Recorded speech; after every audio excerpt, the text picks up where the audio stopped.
हरे कृष्णा। मैं भागवत दास आप सभी भक्तों का स्वागत करता हूँ मेरा ये भगवत गीता श्लोका सीरीज में। तो आप सबके आशीर्वाद से हमने भगवत गीता के श्लोका सीरीज एक वीडियो सीरीज शुरू किया है, जिसमें हम एक एक करके जितने भी श्लोक है भगवत गीता में सब श्लोकों के ऊपर थोड़ा विस्तार में चर्चा करेंगे। तो आज पहला दिन है, तो आज हम कोई श्लोका नहीं लेंगे। आज हम सिर्फ भगवत गीता क्या है इसका पृष्ठभूमि यानी बैकग्राउंड के बारे में थोड़ा सा चर्चा करने का प्रयास करेंगे। तो सबसे पहले तो हमें ये जानना चाहिए भगवत गीता क्या है। भगवत गीता वो ज्ञान है जो भगवान श्री कृष्ण द्वारा अर्जुन को दिया गया था आज से 5000 वर्ष पूर्व। एक महाभारत का अंश है, जो हमारा महाभारत है उसका अंश है भगवत गीता। महाभारत में एक पर्व है भीष्म पर्व नाम से। तो भीष्म पर्व के 25 से लेकर के 42 अध्याय तक, यानी ये जो बीच के जो 25 से 42 तक जो 18 अध्याय है, यही भगवत गीता है जो कि भगवान ने अर्जुन को दिया था। और इसमें टोटल 700 श्लोक है, जिसमें से पहला जो श्लोक है और ये एकमात्र श्लोक है जो धृतराष्ट्र कहते हैं, और उसके बाद 41 श्लोक संजय द्वारा कहा जाता है, और अर्जुन द्वारा 84 श्लोक कहा जाता है, और भगवान श्री कृष्ण द्वारा 574 श्लोक कहा जाता है। ये टोटल आप टोटलिंग करेंगे तो आपका 700 श्लोक आ जाएगा। ये जो संजय है, ये संजय तो पहले युद्ध में थे, लेकिन 10 दिन जैसे युद्ध का हो गया, जब भीष्म कोलैप्स हो गया यानी भीष्म जब गिर गए, तो उस समय संजय रिटर्न आ गया और धृतराष्ट्र को घर में बैठ के वहाँ का क्या चल रहा है युद्ध का जो एक तरह कमेंट्री, जैसे क्रिकेट में कमेंट्री होता है ना, वैसे कमेंट्री सुनाने लग गए। तो ये दिव्य दृष्टि यानी कहीं बैठ के कहीं दूसरी जगह का लाइव, एक तरह से लाइव टेलीकास्ट करना, ये एक प्रकार का दिव्य दृष्टि के बदौलत संभव है, जो कि संजय को उनके गुरु यानी वेद व्यास जी द्वारा उनको दिया गया था। वेद व्यास जी ने उनको दिव्य दृष्टि दिया था, जिससे वो एक जगह बैठ के दूसरी जगह का जो भी चल रहा है वो सब एक्टिविटीज़ क्रिया सब देख सकते थे। इसीलिए संजय ने मतलब संजय को ये कृपा या आशीर्वाद या फिर इसको स्किल बोल सकते हैं या हासिल था, जो कि उन्होंने धृतराष्ट्र को घर में बैठ के सुना दिया। और जो हमारे शंकराचार्य जी है वो कहते हैं भगवत गीता को गीतोपनिषद भी कहा जाता है, यानी गीतो उपनिषद। वो कहते हैं उनका एक श्लोक है बहुत अच्छा, सर्व उपनिषद गावो दुग्ध गोपाल नंदन पार्श्व वत्स सुधीर भोक्ता दुग्धम गीतामृत अमृतम महत। यानी यहाँ पे सर्व उपनिषद हमारे जितने भी सारे उपनिषद है उनको गाय के साथ तुलना किया गया है, कंपेयर किया गया है। जो गाय है वो सारे उपनिषद के बराबर है, लेकिन गाय का एसेंस क्या है? जब भी हम गाय पालते उसका एसेंस क्या है? दूध होता है, मिल्क होता है। तो जो मिल्क है गाय के एसेंस है, इसी तरह जितने भी सारे उपनिषद हमारे सनातन संस्कृति में है, वो सारे उपनिषद का जो सार है वो है भगवत गीता। और जो कृष्णा है वो अपने आप को दोग्धा यानी जो मिल्कमैन जो दूध को दोता है, गोपालन करता है, उसके साथ अपने आप को कंपेयर मतलब उनको कंपेयर किया गया है। जैसे एक मिल्कमैन है जो दूध दोता है, वो गाय से दूध निकालता है, इसी तरह भगवान श्री कृष्ण ने सारे उपनिषद में से निकाल के भगवत गीता नाम का दूध निकाला है। फिर अर्जुन को यहाँ पे बछड़ा के साथ कंपेयर किया गया है, यानी जो दुग्धा जब जो गाय दूने वाला जब वो दूध निकाल सबसे पहले बछड़ा को पिलाता है, इसी तरह भगवान श्री कृष्ण ने सबसे पहले अर्जुन को पिलाया। उसके बाद जब दुग्धा बछड़ा को पिला देता तो बच्चा को जो दूध जो था आम लोगों के लिए, घर के परिवार के लिए या मार्केट में लोगों के लिए, पीपल इन जनरल, इनके लिए बच्चा उनको दे दिया जाता है। इसी तरह अर्जुन को तो भगवत गीता का ज्ञान भगवान ने दे दिया। उसके बाद जो ज्ञान गुरु परंपरा से हमारे पास आया है वो ये देखिए, ये Bhagavad Gita as it is जो हमें मिला है श्रीला प्रभुपाद जी के कृपा से। वैसे देखा जाए तो भगवत गीता बहुत है, हज़ारों भगवत गीता है, हज़ारों भाषा में लिखा गया है, लेकिन ये जो भगवत गीता ये सबसे टॉप पे है। ये भगवत गीता यथारूप यानी एज इट इज़। अभी आपको वीडियो में उल्टा दिख रहा होगा मिरर रिफ्लेक्शन के कारण, लेकिन ये भगवत गीता यथारूप है, एज इट इज़ है। तो आप सब एक एक कॉपी ले सकते हैं इसका। अभी गीता मैराथन भी चल रहा है, दिसंबर का महीना है, तो अभी आप लोग ले सकते हैं। तो ये सबसे बेस्ट है, क्योंकि बाकी जो भगवत गीता है उसमें लोगों ने कमेंट्री में बहुत सारे चेंजेस किए हैं, वो अपने हिसाब से लिखा है।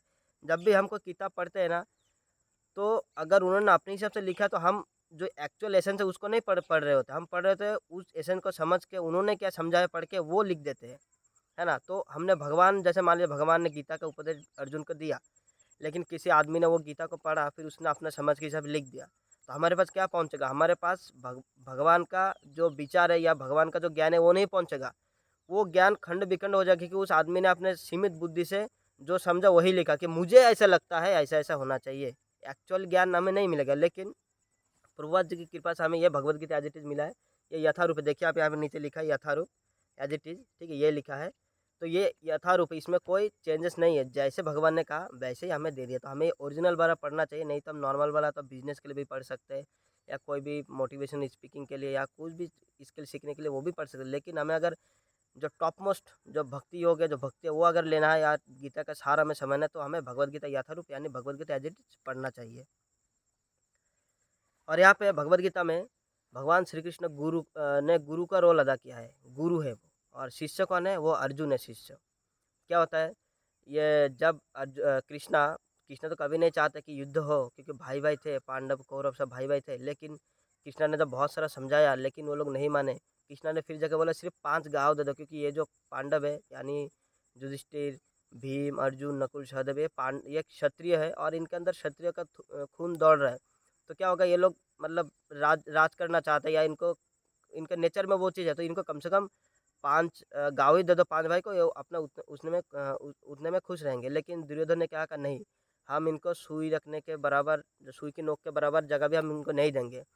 तो बहुत समझाने के बाद भी जब युद्ध अनिवार्य हो गया, तब ये युद्ध करना पड़ा। तो यहाँ पे जब युद्ध क्षेत्र में आते हैं, तो अर्जुन तो दया होता है, वो भक्त होता है भगवान का, उनके अंदर मन में बहुत करुणा रहते हैं। तो अर्जुन भगवान को कहते हैं कि मेरा जो रथ है वो बीच में लेके चलो, दोनों सेना के मध्य ले चलो, ताकि मैं देख पाऊँ कि कौन-कौन यहाँ पे आया है मेरे साथ लड़ाई करने के लिए। थोड़ा-सा एक तरीके से वो मुआयना करना चाहता था, सर्वे करना चाह रहा था अर्जुन कि कौन-कौन आया है। तो यहाँ से टर्निंग पॉइंट शुरू होता है। जैसे वो सामने अपने मामा, अपने गुरु, अपने रिश्तेदार, नाना, ये सबको देख लेता है, बंधु-बांधव, चाचा, भतीजा बहुत सारे होते हैं ना, वो सबको देख लेता है। फिर उनके मन में संशय पैदा हो जाता है, वो फिर एकदम से कन्फ्यूज़ हो जाता है, क्या करें? तो 5 कारण वैसे वो देते हैं, जिसका हम आगे चर्चा करेंगे। फिलहाल ये थोड़ा इंट्रोडक्शन टाइप बता रहा हूँ, इसलिए मैं आपको पूरा डिटेल्स में नहीं बताऊँगा। आगे की सीरीज़ों में, वीडियोज़ में सारा डिटेल्स रहेगा। तो जब अर्जुन कन्फ्यूज़ होता था, युद्ध करने से मना कर देता है, उसके बाद जब भगवान देखते कि अब अगर युद्ध नहीं करेगा तो धर्म की रक्षा क्या होगा, कैसे होगा? ये धर्म का क्षेत्र है, यहाँ पे धर्म की जय होना चाहिए। तो अर्जुन अगर युद्ध नहीं करेगा, तो फिर कैसे होगा? तो इसीलिए भगवान भी उनको इंस्पायर करते हैं। मोटिवेशनल स्पीकिंग, जो मोटिवेशन, जो दुनिया का सबसे पहला जो मोटिवेशन स्पीकिंग था, वो भगवान द्वारा ही दिया गया था अर्जुन को, जिसको भगवद गीता नाम से जाना जाता है। उसके बाद से फिर भगवद गीता चालू होता है। लेकिन भगवद गीता में पहले अध्याय, उसके बाद दूसरे अध्याय के 10वें श्लोक तक भगवान कुछ नहीं बोलते, चुपचाप रहते हैं। सिर्फ अर्जुन ही बोलते रहते हैं, चपड़-चपड़ बोलते रहते हैं। लेकिन दूसरे अध्याय के 11वें श्लोक से भगवान बोलना चालू करते हैं। तो हमें यहाँ पे ये समझ में आता है कि हमें सबसे पहले सुनना चाहिए सामने वाले का प्रॉब्लम क्या है। लेकिन आजकल प्रॉब्लम क्या है, हम समझने के लिए सुनते नहीं, हम सिर्फ जवाब देने के लिए सुनते। कब हमें जवाब देने का मौका मिला, हम तुरंत बोलना चालू करते, सामने वाला क्या कहना चाह रहा है उसको हम सुनते भी नहीं। लेकिन अर्जुन, यहाँ पे भगवान ने दूसरे अध्याय के 11वें श्लोक तक भी चुप चुप रहे, उसके बाद से बोलना चालू चालू किया। तो हमें भी ऐसा पहले सुनना चाहिए, क्योंकि हमारे पास 2 कान हैं और 1 मुँह है, इसलिए हमें ज़्यादा सुनना चाहिए, कम बोलना चाहिए। और कृष्णा ने अर्जुन को ज्ञान तब दिया जब अर्जुन ने सरेंडर किया। ये नहीं कि कृष्णा पहले ये रुक मैं बताता हूँ, ऐसे करके नहीं। अर्जुन जब सरेंडर कर दिया कि बोला भाई मेरे को अब नहीं समझ में आ रहा है, अब मैं क्या करूँ मुझे बता, तब कृष्णा ने गुरु का रोल प्ले किया। इससे पहले वो चुपचाप सुन ही रहे थे। इसी तरह हमें भी लाइफ में कई बार हम खुद जाके लोगों को गाइड करने लगते, नहीं ऐसा करो ऐसा करो, जबकि वो हमें बुलाता भी नहीं है, वो हमसे पूछता भी नहीं है, लेकिन हम अपना बेइज्जती कराने के लिए चले जाते हैं। तो हमें ऐसा नहीं जाना चाहिए। जब कोई हमसे मदद मांगने के लिए आए, कोई बोले हाँ भाई मेरी मदद कर दो, क्या करूँ, बेसिकली सजेशन जब मांगते तभी हमको सजेशन देना चाहिए। ऐसे इंसानियत के नाते हमें मदद करना चाहिए। लेकिन कई बार क्या होता है, इसको हमें ध्यान में रखना चाहिए, हम किसकी मदद कर रहे हैं, क्या मदद कर रहे हैं, इसको ध्यान में रखना चाहिए। नहीं तो हमारा ही बेइज्जती हो जाता है, लोग फिर हमारा जो मदद हम करते हैं उसको वैल्यू नहीं करता। तो यहाँ पे जब अर्जुन ने पूरा सरेंडर कर दिया, समर्पण कर दिया अपने आप को मूर्ख समझ के, उसके बाद कृष्णा ने ज्ञान देना चालू किया। नहीं तो इससे पहले कृष्णा कुछ नहीं बोले थे, चुपचाप बस अर्जुन की बातें सुन रहे। तो ऐसे हमें भी गुरु के पास ऐसे ही जाना चाहिए, है ना। तद्विद्धि प्रणिपातेन परिप्रश्नय सेवा, यानी हम जब गुरु गुरु के पास जाते हैं तो हमें सरेंडर, अपने आप को मूर्ख समझ के पूरा उन गुरु के पास समर्पण करना चाहिए, और उनके चरणों पे बैठ के ज्ञान लेना चाहिए। जो गुरु हमें बोलते हैं हमें उनकी आज्ञा का पालन करना चाहिए। तो ठीक है, अभी इतना काफ़ी है आई थिंक। अभी बहुत सारा डिटेल्स है, लेकिन इतना चलेगा। इससे आगे फिर हम वीडियो श्लोक का क्लास 1.1 से शुरू करेंगे, फिर धीरे-धीरे हम आगे बढ़ते जाएँगे। जैसे हमने बताया 700 श्लोक हम पूरा कंप्लीट करेंगे। कभी भी आपको ज़रूरत हो, एक-एक श्लोक का हम अलग-अलग वीडियो बनाएँगे। एक का श्लोक ऐसे भी है, मतलब कुछ श्लोक ऐसे जिसमें 2-3 श्लोक का है, लेकिन हम कोशिश करेंगे, अगर उसको भी हम तोड़-तोड़ के एक-एक कर पाए तो करेंगे, अदरवाइज़ फिर 2-2 श्लोक भी कुछ वीडियोज़ में हो सकता है। वो आगे जैसे-जैसे हमारे वीडियोज़ में आगे हम बढ़ेंगे, श्लोका सीरीज़ में आगे बढ़ेंगे, वैसे-वैसे हम देखेंगे। बाकी आप लोग को फिर से स्वागत है इस वीडियो सीरीज़ में। आप लोग मेरे साथ बने रहिए 700 श्लोका के इस सीरीज़ में। बहुत लंबा जाने वाला है और ये हमेशा के लिए हम इसको सोशल मीडिया में डाल रहे हैं, जिससे आप सबको इसका फ़ायदा मिल पाए। हरे कृष्णा।